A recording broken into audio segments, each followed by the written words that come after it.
Amazon.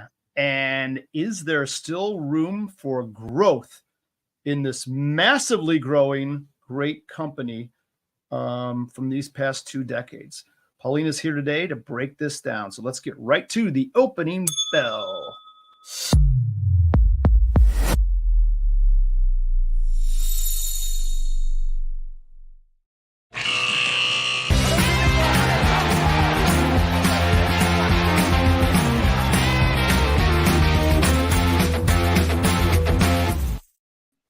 Good morning, ladies. Happy Friday. How are you?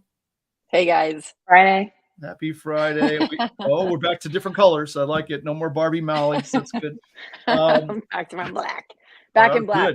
Good. So I want to get right to this one. Amazon, huh, Paulina? We're going to try to tackle that beast of a beast. So by the way, I'm reading the book, The Everything Store, which was recommended to me about Amazon and its path and how crazy Jeff Bezos was in the early years and probably still a little crazy in the late years. Great book though. So I'm a fan of the whole business part of it because he really kicked butt along the way to make this happen. So, and he's allegedly still kicking butt, I think. Yeah, I mean, as you said, Amazon is a business beast. Its growth over the past 2 decades plus has been just remarkable, but there are several factors that I think some investors should consider as they continue to invest in the company, or maybe they're on the brink of, trying to adjust their investment on the company because they're not sure if there's more room for expansion. But I think I'll make the case today that there is, in fact, a lot of room for growth, even after Amazon has grown so much over the past many years. Right. No, it's amazing because, as the book lays out, right, in the early years, he was a bookstore, the world's largest bookstore. Interesting, right? And then he just tried to figure out ways of expanding the business into the conglomerate that it is today. And I think, you can't probably have a sentence about Amazon without AWS in it today, right? So is that some of their massive growth of late? Do you know? Yeah, absolutely. I would say that if you look at the next leg of growth for these tech companies, that cloud computing is going to be that it's going to help with that. So Amazon Web Services is what investors see as one of the next legs of growth for the company. As you said, it's no secret that their main focus is on the customer experience. So when we think about Amazon, we think about the e-commerce platform. That's kind of how it got started in the early days, but across all of its businesses, because now Amazon is considered a diversified business because it's tapped into so many different industries, they continually try to improve the customer experience by investing in delivery or investing in new iterations of semiconductor chips and so many things like that. And they do that in order to cater to customers, to retain more customers, and to sustain their leadership in growth. Molly, do you have an Amazon account? Have I ever not had it? I think I was born with one. I think I was just like stamped when I slid out. Yeah. Did I get graphic there? Yeah, I know. I thought maybe right. I thought the CT gal might not want to put her, information out on the internet. No, just to be clear, I am free market. So if something works and it makes life better, I'm all for that. I just like choices. So with AWS, and we just had the big summit reInvent AWS 2023 that just happened last week. So we got a lot of downloads from what's going on there. And I'm sure you're going to touch on this, so I won't jump ahead, but I just like choices. So we'll just start there, and Paulina, continue, because I know you have a lot to uncover. Well, hold on one sec, because about Amazon, I like choices too. And I think there's nary a day when the doorbell doesn't ring with an Amazon package at my house, because I use it for everything now. So right. It's the kind of thing where I had one of those little shower caddy things that I had that was really cool. I knocked it off the wall by accident. It broke all over the place. I had a new one the next day. You just boom, you hit it. And now they have these these fulfillment centers everywhere. They built one Right. near my house. I never even knew went up. I drove by. It's kind of in a back road somewhere. Drove by and I'm like, what is that? It's like this. Yeah. I don't know, look like 300,000 square feet. Who knows? But That's a really good. Yeah. Go ahead. no, I was going to say to Paulina, I just read or saw in one of my notifications that we think UPS and FedEx are the biggest shippers of stuff. Not true. It's now Amazon has surpassed them as a shipping sort of entity. Shipping meaning, mailing and movement of stuff. Did you hear that too, Paulina? Yeah, I actually wrote a story about that. I think it was last week, how Amazon, as you said, they surpassed the deliveries, and these traditional legacy services like UPS and FedEx. They're still, obviously the bigger legacy players, but they're kind of falling behind as Amazon continues to grow its billions of deliveries. So I thought that speaks volumes. Yeah, that's massive. You go ahead, Mal.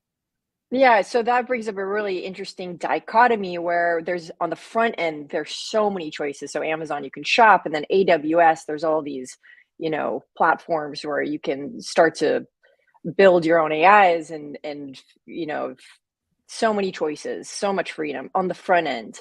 But all of it's being run by a very consolidated entity. So that brings up, risk of putting all your eggs in one basket. And if there's they hold their data across the world, so in regions, if there's any issues, when you're relying on one source, it can cause some risk there. So what do you think about that, Paulina? Well, I would say that, so when it comes to the delivery side of things, Amazon invested heavily during the pandemic in order to build out its fulfillment centers and warehouses, because so many people were using it for many things. And then those costs started to mount so much and started to eat into their profitability. So more recently, they consolidated those fulfillment centers, and they've been really cautious around reducing their costs and nipping that. But Amazon, like as you mentioned, they have ventured into various industries beyond e-commerce. They're now in healthcare, they're in grocery, entertainment, and these expansions, they offer new revenue streams and opportunities for them to go into different sectors, as there's this digital transformation happening across so many different industries.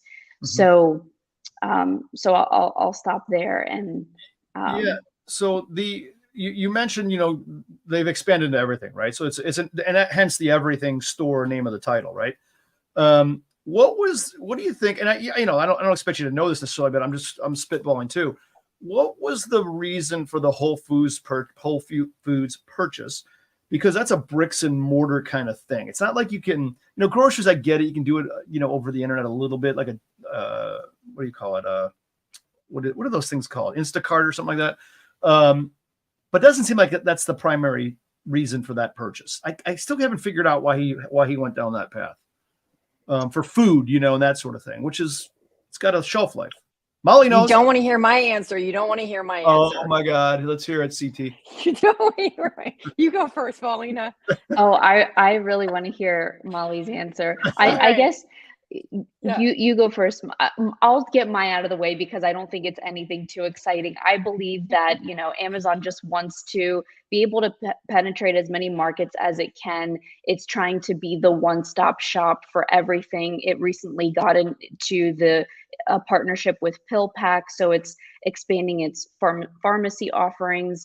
And so it's, with the purchase of Whole Foods, they're obviously looking to grow considerably into the grocery market, which is not a difficult market to, which is a very difficult market to be successful in, because you have these big competitors like Walmart, Target, and so forth. So that's it's what a lean margin business as well, the grocery business. Mm-hmm. Although every grocer I know personally, which are a few, they're all very wealthy people. They do great. And I'm missing something about groceries. There's something I'm missing about groceries. It's not in those items. It's something else. And I don't know what it is, but it's somewhere in the ballpark of You are what you eat. And if you are what you eat, which by the way, I'm going to test you. I'm going to like just put this out. Everyone knows that saying, but not one person can remember the first time they heard that. Oh, I can't. Right? Okay. You can't? Yeah. No, I can't. Oh yeah, you can't. Right. I So cannot. No. you are what you eat. And so if, like for instance, we look at the AWS and they're talking about chips and like semiconductors, which you brought up on this topic today. That was you, Paulina. And when their partnership with NVIDIA and how ARM is integrated with that. And then what is Samsung doing with the transistors in relation to that? And then how is, and all of these, when you're kind of in the thick of it in the woods, it's hard to keep up. But when you zoom out and you look at, let's just take a glance at the World Economic Forum and Davos, then everything starts to make sense. And there is wait to hear how. There is global cooperation. And when the consolidation of, let's call it, whether it's from, cloud compute to food, there definitely is, in The Great Reset, written by Klaus Schwab, which you can buy for, like $10 on Amazon and ship to your house, you can start to understand, and things start to become a very predictive model of why someone would buy Whole Foods. Why is Bill Gates buying Bragg's and throwing his apples in there? That's confusing, but not when you scan out. And then, we always like to give those little pieces of homework on the back end, which is Codex Alimentarius, which I think it was 2012, kind of an old law that passed. You want to take a look at that. And then things start to make sense. So when food is quite important to this compute power, and we just want to make sure we protect that. And they also, World Economic Forum is very open about their minimizing meat consumption and all that stuff. So again, I'm free market. So I think Amazon, I just want to say on top of that, Amazon saved us during COVID. But what is COVID? And then you have to look at all of that and what happened there. So that is my very generalized soft injection. So having said all that, Molly is a writer of calls on her Amazon stock. That's it. That's all she's got. That's what she's going to do. Just keep selling. Well, that's a good point. Calls. Hopefully Amazon doesn't catch up.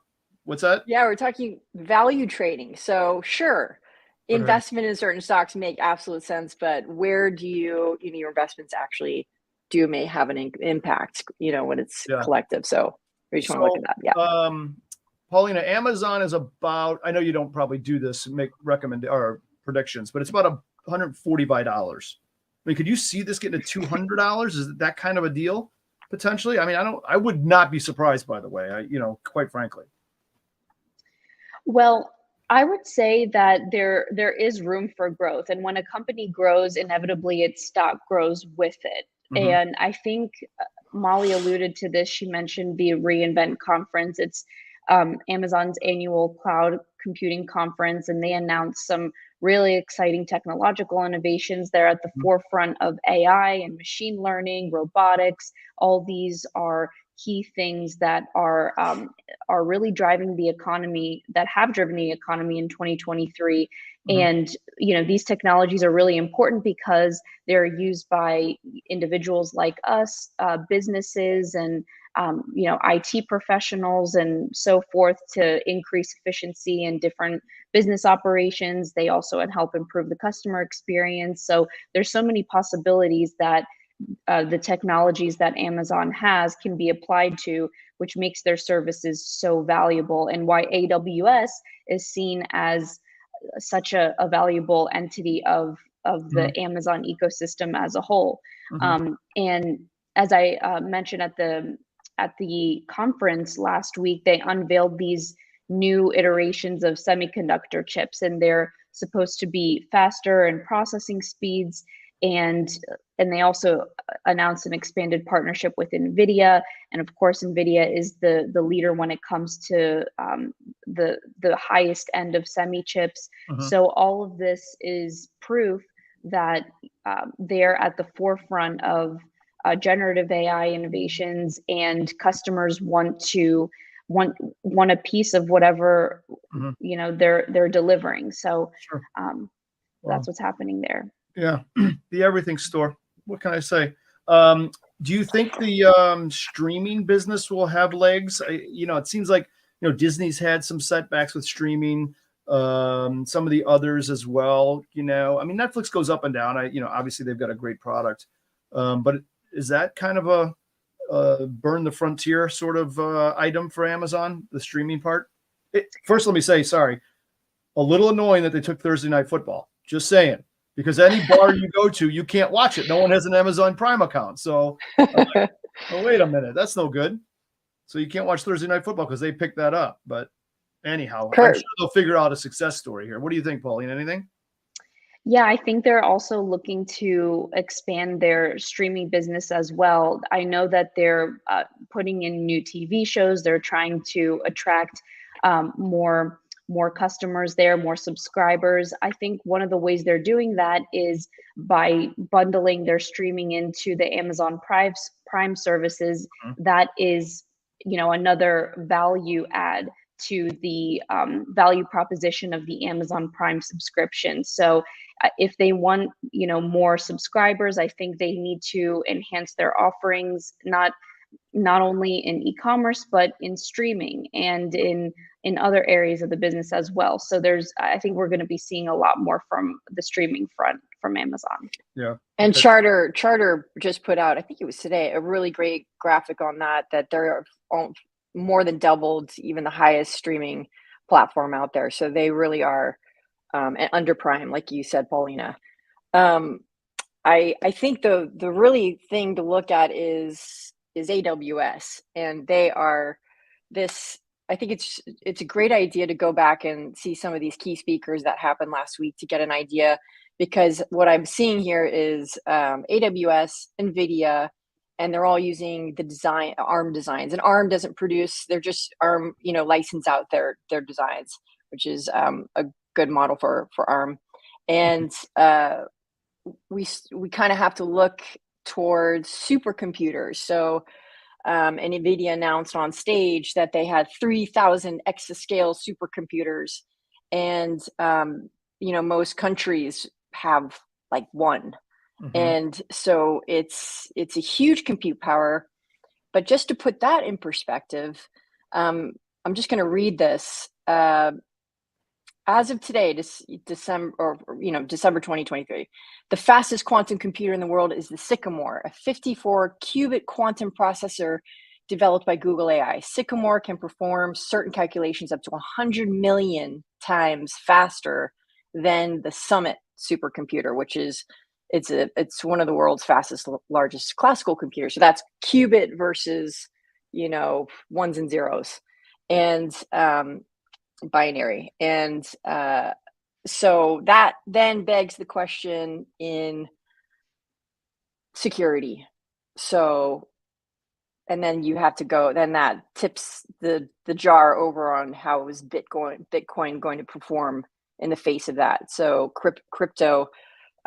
cryptography is that there was a supposed leaked, we don't know, no one knows, I'm not even backing this, I just heard it through the grapevine, Mhm. that this thing that happened with Sam Altman, when he was let go, he on an internal note saw that AI is now able to break in without having, if someone broke into your house, you'd have a window broken or the lock jammed, but it can break in without any of that using the underlying systems. So I think the thing we should talk about is, and you really have to understand that AWS is hosting most governments. And that just goes to, that begs the question, who we've got governance over here in the public sector, and then we have the private sector. And, Adam Silipsky, he actually has a degree from Harvard in poli-sci. So who's governing us? We have to. So all Well, those I pieces, knew I just that want to had to give come up. a big picture. Yeah, I just wanted to give a big picture. And he does have a business degree too, also from there. But I think what the concern is, the consolidation Mm-hmm. of not only information but of operations, Mm-hmm. and then we want to also look at how is quantum computing coming up against NVIDIA and AI, and how is that going to evolve over time? What Mm-hmm. do you guys think about that? I don't have a thought. I hope Paulina does. I hope Paulina can bail me out. That was too high. That was too No, lofty for me. here's what I'm going to say. Anytime I don't know an answer, I'm just going to do like a Tom Cruise. I'm like, it's classified. It's I'm just going to hold my classic. hair, but I'm like, it's classified. Yeah, that's my new thing. That was a little CT though, I must say. It is, but it's not, because it's like, I think they announced it on this over the last week on stage. So it Yeah. really Okay. is not. It's what's happening. Yeah. Well, guess I'm what? going to reply my usual play. It's just news. Add into that whole thing. I don't think we said anything about banking, because can't Amazon? I didn't. Now can't they be a bank? Sort of. They certainly have enough money. They have enough wherewithal. They have enough reach. It's electronic. That's It's a really online. good point. So, Paulina, could they do that? Could they perform? I know there's other hurdles, namely that they have to become registered and compliant and all that kind of beeswax, which they probably don't want to do. Maybe they carve out a broker dealer-esque type thing. But banking to me seems like a great sort of thought for more money for Amazon, more growth. Yeah. Have they ever brought that up, Paulina? Do you know? Looking into the banking world? That's something I haven't heard yet, but a really good point. And I wouldn't be surprised if there are discussions happening around that already. I mean, Amazon has a history of getting into these they make sure that the company is nimble at the forefront of everything that's happening as they or try to be ahead of the latest consumer trends and so forth. So banking is a huge industry. So I'm not sure what their plans are, if they have any plans in that area, but I wouldn't be surprised if that's something that they want to get into. Yeah. I think one thing to look at is a lot of these banks are hosted on AWS. Yeah. And so they're taking a little bit, it's like a market making crumb collection. So maybe they are in banking and they just aren't really aware of it. I mean, I just realized, Mal, we've kept what time is it? We've kept Paulina too long. She's got to go. She's important, unlike us. She's got to go do stuff. Okay. Last question. I have a last question. So semiconductors, that you brought that up, Paulina, which is really interesting. So they're building their own semiconductors and they're probably using ARM. They're in everything. And what are your thoughts on that? Well, when it comes to AWS, they're a major player in the cloud computing industry. Businesses are really relying on the cloud services, and I think that's why investors are so excited about AWS's continued room for growth. And in order to stay ahead in that industry, I think they thought they need to develop these semiconductor chips. They're not as competitive as NVIDIA chips, for example. I don't think anybody can kind of compare to NVIDIA's chips, which is why they partner with them to bring the best state of the art chips. But beyond that, I'm not really sure what to think about it. I just think that they're looking for what the next significant growth opportunity is, and they see that within cloud services and data centers, semiconductor chips are within that ecosystem, and they wanted to get their foot in there and work on that. So who else to better tap than NVIDIA, who has its own partnerships, like you said, with ARM and others. So it's all kind of interconnected in a way. Yeah. Okay. I think the chip, like you mentioned, to look at was the Graviton 4 chip, and I think it's shipping out now. And I think CEO is announcing that Anthropic is headed to building everything on that Graviton 4 chip.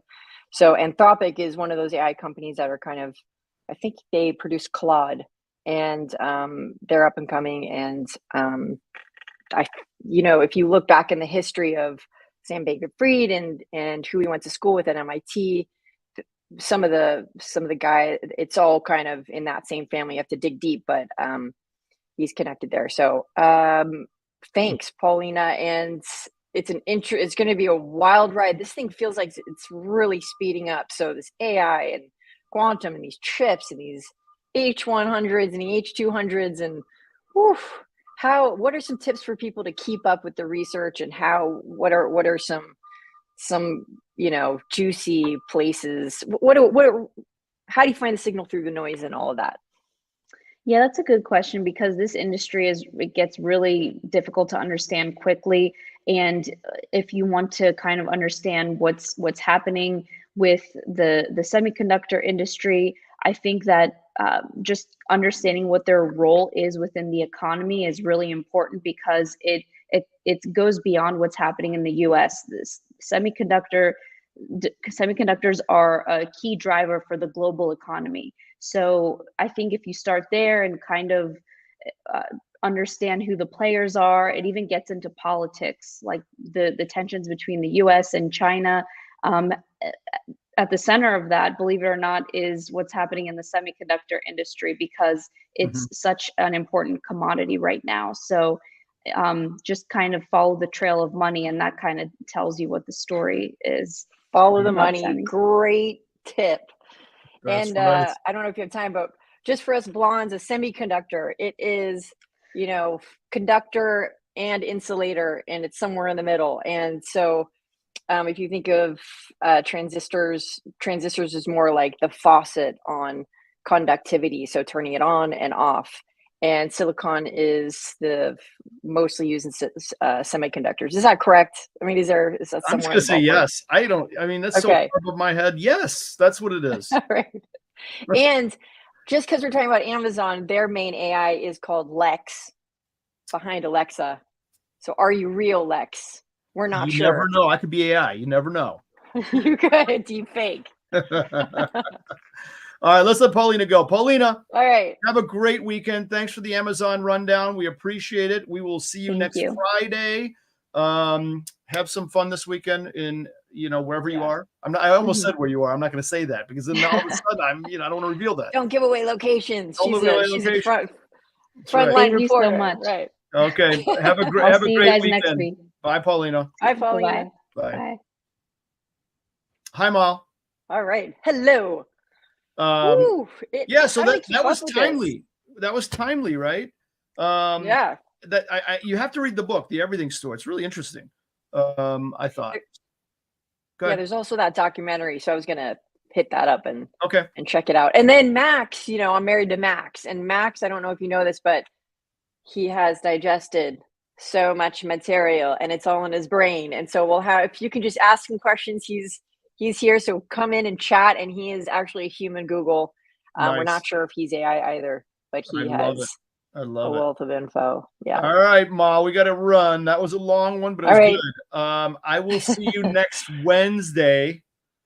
Okay. On the show. Great guest. Yes. Great guest. That's right. You have a good weekend, and I'll talk to you later. All right. Thanks, Lex. Bye.